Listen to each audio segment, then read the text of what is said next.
HHS. Welcome to the 110th episode of HHS Today. She's Holly. And she's Grace, and we are your hosts. We have a great episode for you all today, so let's jump right in. First up, we have a fan favorite, question of the day. With Alyssa asking students, what's your dream job? A nurse because my sister's a nurse for ROTC.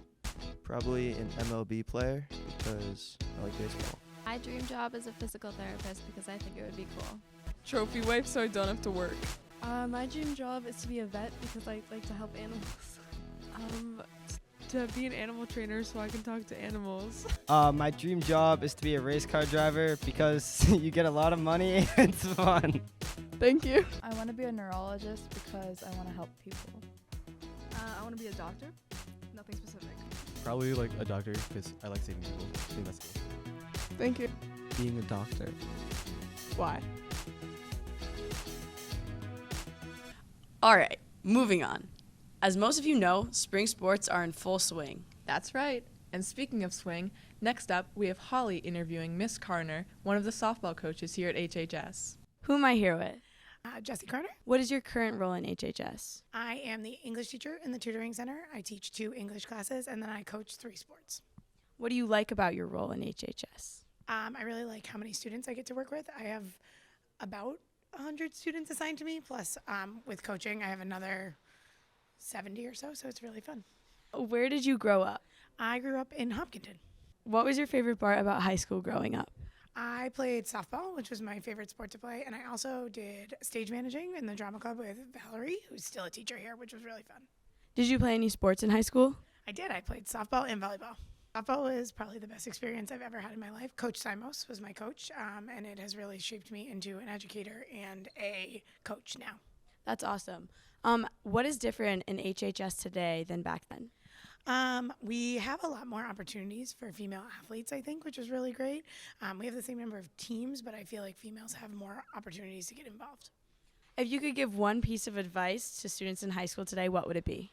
Get involved. Do anything you can to get involved with high school because you only get these 4 years one time. Wow, that's some great advice, especially because high school has been moving by so fast. I know. I can't believe we're going to be upperclassmen next year. I'm definitely excited. Me too.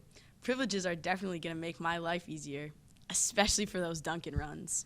Don't get too ahead of yourself. You can only eat so many bagels toasted with cream cheese. Nah, I could eat that for breakfast, lunch, and dinner. Whatever you say, Holly. Switching gears a little. Hey, Grace, do you think pineapple belongs on pizza? No, I think it's disgusting. What are your thoughts on the subject? I also don't like it, but let's see what some other students think about it. Do you think pineapple belongs on pizza? I do. I do think it does. In my opinion, no. But if that's something that you like, then I'm not going to yuck your yum. No. Why? Because it's a fruit. Yes. I do not, but I've never had it, so I'd have to try it. No. No. However, that's why Baskin-Robbins makes 33 flavors, because we don't all like the same stuff. I guess HHS really doesn't support pineapple on pizza. At least we can all agree on something. Yeah, and if I won the lottery, the first thing I would buy definitely would not be pineapple on pizza. Wait, what? Oh yeah, that's our next segment. You'd probably buy toasted bagels with cream cheese, wouldn't you? Maybe I would. They are pretty good. What would you buy? I would definitely buy a house on the beach. Wow, that's pretty generic. Maybe there are some more interesting answers in this segment. If you won the lottery, what's the first thing you would buy? A dog. A Starbucks in the school. I would buy a nice car. I would probably buy a lot of property in stocks. I'd buy a house in Italy. I'd probably buy myself a dog. I'd probably go online shopping. An entire wardrobe. I would buy clothes first. I would buy a lot of clothes too. I would definitely move someplace nice and warm. A house in the Bahamas. If I won the lottery, I would buy a mansion. I would buy season tickets to the Patriots game. I would pay someone to make a time machine and go back in time and buy a bunch of Google or Apple stock and then become rich. I never would have thought of going back in time and buying Google stocks, but I guess that's a good idea. Well, this has certainly been an interesting episode, and I sure learned a lot about HHS students. Enjoy the warm weather, and check us out on our website at hhs.today to see more episodes. And as always, don't forget to like and subscribe. Plus, check us out on our Instagram at HHS TV for me. Bye.